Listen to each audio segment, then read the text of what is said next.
What's up, guys? It's your boy, Barça Boy 103. Today we're going to be reacting to the Nico Williams news over the past 24 hours as we've gotten some huge updates in regards to his future. Of course, we have set today, August the 12th, as the deadline for him to get his answer. In the last transfer video, I told you guys that apparently Barcelona extended that deadline to August 24th. But we do have some huge encouraging news for the first time in about 2 weeks or so in regards to his future. The news broke from Ivan San Antonio of Sport, who was also the first to break the news about Dani Olmo joining Barcelona. He came out saying that according to internal sources at Barcelona, Nico Williams has told the club that he wants to come to Barcelona this summer, and Barcelona believe they will sign him during this week. When this dropped, everyone's losing their minds. What is going on? We need further confirmation. We need further, elaboration. How has this happened? He was training with Athletic Club. All these things, all these question marks coming about. Now, I rate Ivan San Antonio. He is what I would say one of the top sources around Barcelona. But when news like this breaks out, you need further confirmation from other journalists. Few hours pass by, Gerard Romero drops onto his stream and he brings on Ivan San Antonio to elaborate more on his report. And during that stream, Ivan San Antonio said that the message I received today, of course yesterday, is that Nico wants to come to Barcelona, but now it is up to the club to achieve the financial conditions to close the signing. If they achieve this, Nico will be a Barcelona player. Pretty much saying that if we can pay the release clause, register him, bring him in, he will come. Which of course we knew that we already had on lockdown 2 weeks ago, that we had agreed personal terms, we had the fee ready, but then once he took too long with his decision, we went out of course and got Dani Olmo. Now, did Barcelona use the Nico Williams money on Dani Olmo? Was that already Dani Olmo money? I have no idea, but that is the state now. He is saying that if Barcelona can register him, pay the release clause to Bilbao, of course around 62 million euros, register his wages, he will become a Barcelona player. And again, from us, from the fan point of view, all we've been hearing over the past few weeks, everything is ready financial wise. We just need the green light from the player himself. Following this from Ivan San Antonio, of course, on the stream with Gerard Romero, of course, Gerard Romero, one of the top sources around Barcelona as well. Once Ivan Antonio left the stream, Gerard Romero gave his own update, saying that for now, I want to ask you all to stay calm on Nico. I want to give you details that suggest that this situation could be resolved soon, but for now, we are not aware that Nico Williams has made any final decision yet. That's what he's saying from his sources. The club's environment was saying that today, of course, meaning yesterday, should have been the day for Nico's response. Nico, his agent, and his camp were concerned about his possible registration. Obviously, the departures are aimed at certain spaces in the salary cap. So he's basically saying that right now, Nico Williams is pretty much saying yes. He's pretty much confirming what Ivan San Antonio is saying, but he's saying that he has some concerns about him being registered. Couple of things here, because this is triggering the goddamn life out of me. When Barcelona were dirt broke, and I mean had maybe negative 10 pounds in the bank, we still ended up registering Memphis Depay, Eric Garcia, El Kun Agüero for the first game against Getafe in the 2021-2022 season. Were we broke? Yes. Did we register them 2 hours before the game? Of course, before the deadline? Yes. In the end, they were registered. Look at the following summer after that. Lewandowski registered a week before La Liga. Rafinha registered. Christensen registered. Franck Kessié registered. Koundé was a bit late. What did Laporta do? Put money from his own pocket alongside the board to register Koundé a few days before La Liga started. Again, no issues. Last summer, Romeo registered, no problem. Gundogan registered, no problem. Of course, the Joaos came in last second. We already had some space, no problems. We have never failed, and of course, Inigo as well. We have never, ever failed to register a player. Do you know why? Because we have decent planning and we know what we can do and what we cannot do. This whole entire registration persona for me is a false narrative. I think it's just excuses from both ends to delay the operation, to give more time for Barcelona, maybe sell players and bring in Nico, more time for Nico, maybe to make a decision.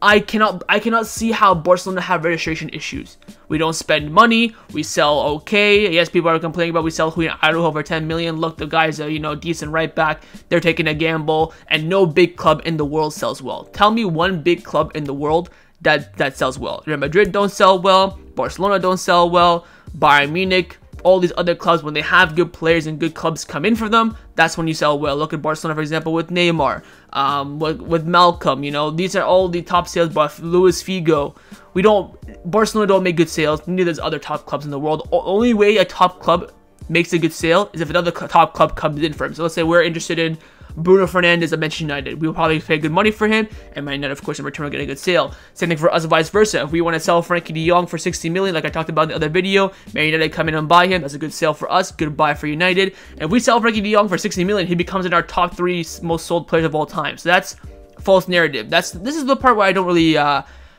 like to hear, because I just think it's all BS. Now, putting that aside, João Demiro also said that Barcelona used their last card this week when Athletic posted the video of Nico on social media training with the first team and welcoming back.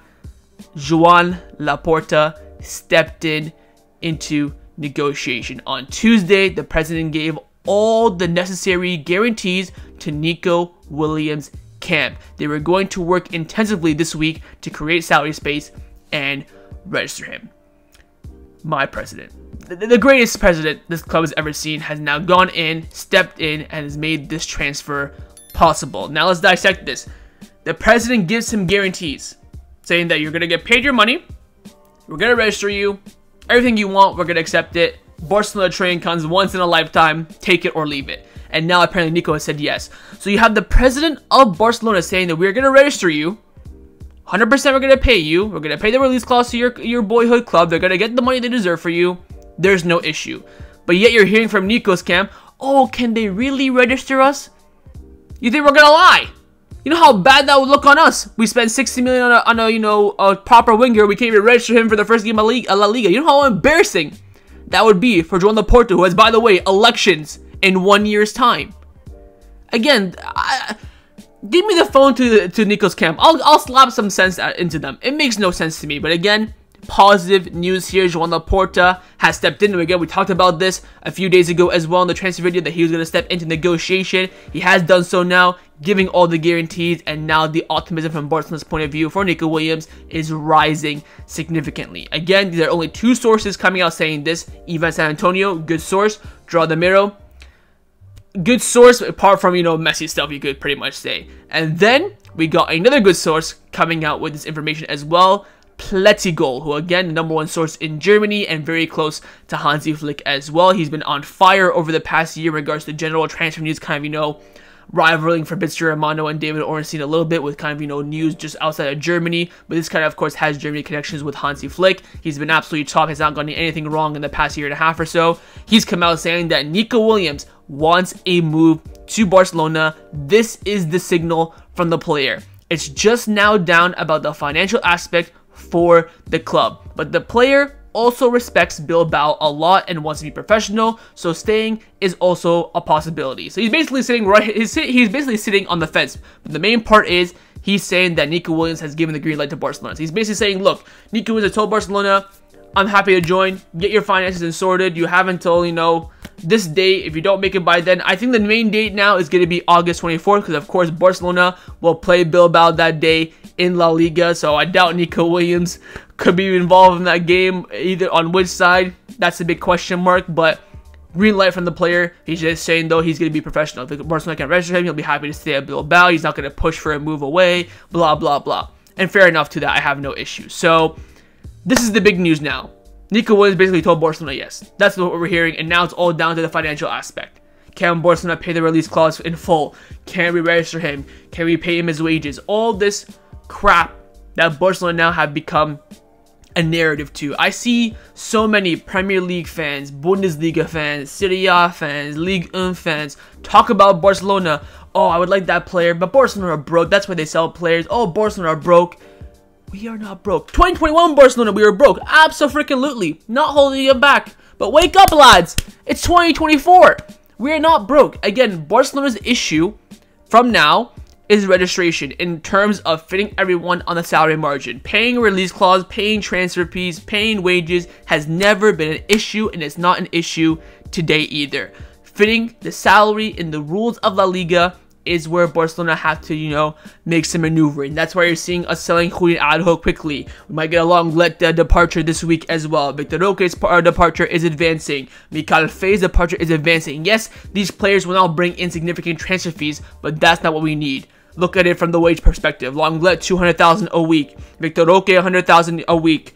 Michael Fey probably earns nothing. He probably will be more so on the money side. Julian Araujo, I think he was earning around 80,000 per week, but of course, get rid of that. And 10 million euros coming in as well. All these things are going to add up to Barcelona creating the space for Nico Williams. So the next week is going to be crucial. Of course, we do have Joan Gamper later on today.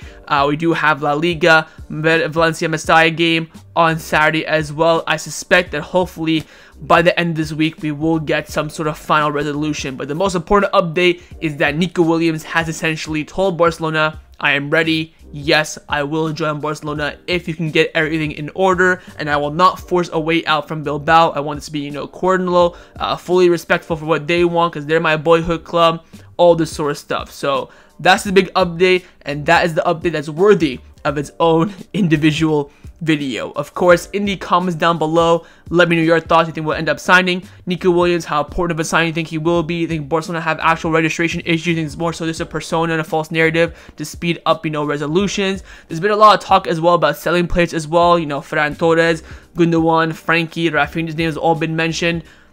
Look, get rid of whoever you have to get rid of for Nico Williams, because he is that type of player. I would not get rid of Frankie de Jong personally or Rafinha. I'd be looking more so at Gundogan, because again, we have so many players in that midfield area. He has only 1 year left on his deal. Ferran Torres is just beyond mid. The issue with him is amortization. We need to get around 30 million euros for him.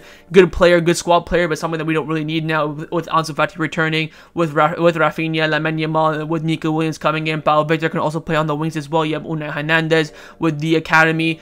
There's multiple areas where we don't need, you know, someone like Ferran Torres who has value, who's also on around 100,000 euros per week. I think maybe a bit more, 140, 150. So getting rid of him would be also massive as well. Gundogan on 180,000 euros per week. Getting rid of him would be absolutely fantastic. So these are the kind of players that Barcelona may look to move on to make that space for Nico Williams. And again, let me know in the comments down below which one of those players would you get rid of. And of course, make sure you guys subscribe down below, turn on your notifications. It's going to be a busy few weeks ahead. Sales, signings coming in, and we'll wait and see what Laporta and Deco are cooking up for Barcelona for the upcoming season. All we can do now is just sit and wait and watch both parties make the work for this dream signing to become a reality.